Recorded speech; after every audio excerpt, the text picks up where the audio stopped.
Hello mga idol, eto na ang ating final update para sa ating bagong Yamaha Mio Aerox version 3. At ang ating picture na to, ang ating actual unit na mismo kung saan ang ating actual color din na available sa Pilipinas. Meron tayo sa standard na black color, glaze blue, at ang isa pang kulay niyan, ang raised blue color.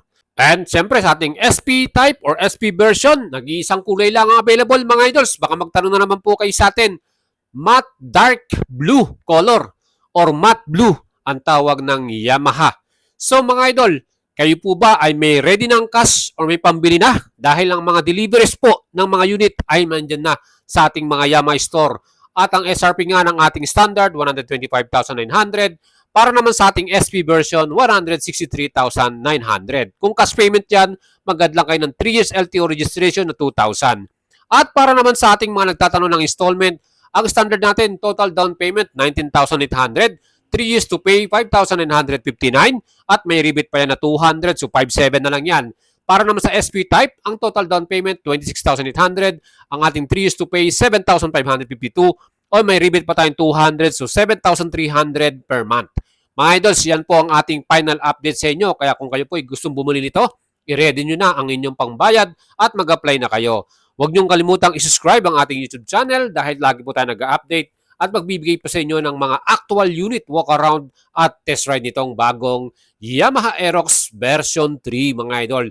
Napaka-forma nito. Ang daming bago, ang daming specs na binago rito at syempre, para naman sa ating official color, sabi ko nga sa inyo, meron tayong race blue or LTO color na blue-black at yan po ay available lamang para sa standard version. So mga idol, meron din tayong bagong kulay, glazed blue naman ang tawag ng Yamaha at yan po ay combination ng light blue at yan din po ay available para sa ating standard version.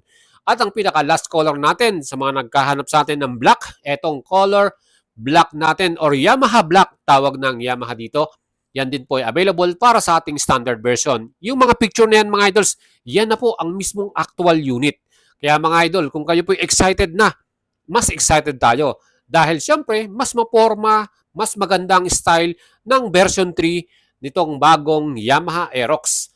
Mas sporty mga idol, ano? Dahil binago ang kanyang headlight, meron na tong full LED at meron na ring projector lamp para sa ating pinakaharapan. At bago din ang ating taillight design kung saan kapareho na rin ito ng R15 at mas sporty. Para sa ating standard type mga idol, ang kanyang panel display ay digital pa rin. Same pa din po yan ng ating version 2. Ang nabago lang dito at dinagdag ng Yamaha ang bagong disc brake para sa likuran natin. So naka-disc brake na rin po, hydraulic disc ang ating likuran at binago rin nila ang USB charger kung saan naging Type-C na ito mga idol. Siyempre pa, equipped din ito ng Yamaha Connect or Yamaha Bluetooth connection mga idol. So kung kayo po ang aking tatanungin mga idols, perfect ba o mas gusto nyo ba ang bagong version 3 na Aerox? Again, ang ating susian dito ay hindi pa rin keyless. Yan pa rin po ay ordinary key na meron siyang lock or shutter lock mga idol. At equip pa rin ito ng hazard lights para sa ating emergency. Well, ang ating shock absorber para sa likuran ay naka-dual shock absorber lang to. Wala itong tank or baso.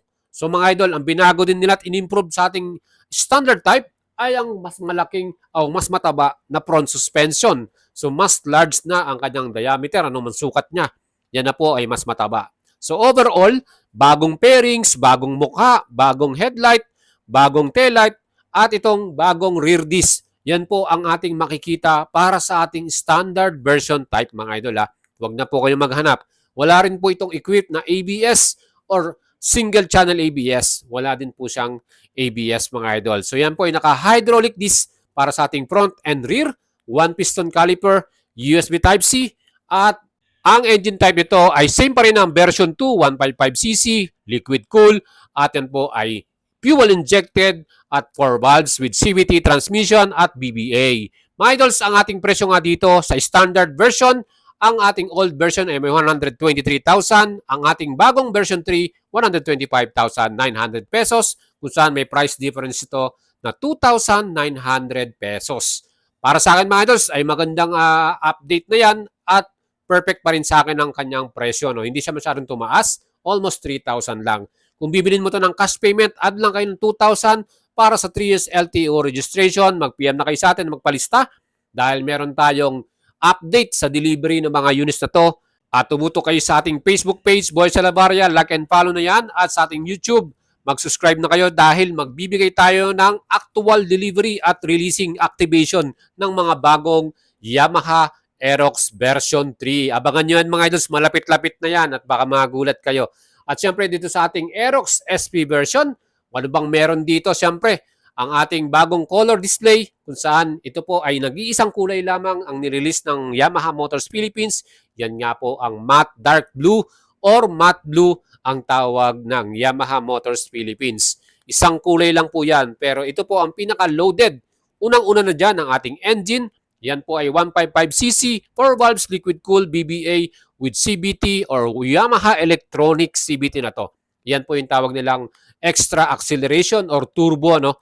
Pero siyempre mga idols, naka-solenoid na ang ating engine dito at hindi na siya gumagamit ng belt. So mga idol, ang bagong makina ng ating Yamaha Aerox SP ay YECBT na mga idols.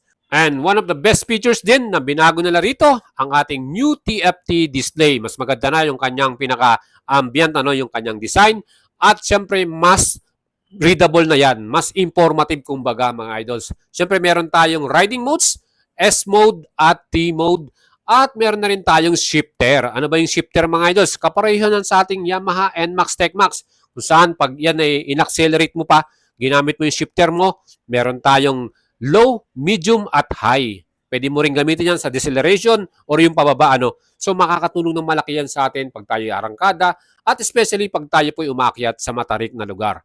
Mga idols, meron na rin tong navigation ready, yung Garmin. Pwede nyo lang i-download yung app at i-connect dito via phone connection. At meron din tayong Y-Connect dito sa ating bagong SP type mga idol. At kung mapapansin nyo mga idols, yung ating signal light sa ating SP version ay naka full LED na rin. Ang ganda ng kanyang style. At syempre ang ating stopping power, meron tong equipped na single channel anti-lock braking system. Sa harapan lang po yan. At ang bagong dinagdag nila ritong safety features, ang TCS or traction control. At syempre naka-disc brake na ang ating likuran. So dito sa ating SP type mga idol, meron din tayong bagong USB charger type C. Again mga idols, nakakilis din ang ating bagong model na to. At equipped din niya ng stop and start system. So fully loaded talaga ang ating SP type.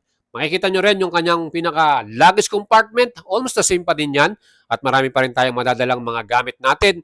Para naman sa ating fuel capacity, ito pa rin ay merong total na 5.5 liters mga idol. Ayan pa rin po ang ating magiging gas natin dito. Siyempre pa, ang ating bigat dito sa ating SP type ay 131 kilograms at ang C-type naman ito ay may sukat na 780 mm. Perfect pa rin yan sa mga Filipino riders at siyempre yung mga idols natin na nag-aantay dito. Alam kong sobrang excited na kayo dahil ito na po ang ating magiging final update sa inyo dahil nakita nga natin yung mga deliveries ng mga truck.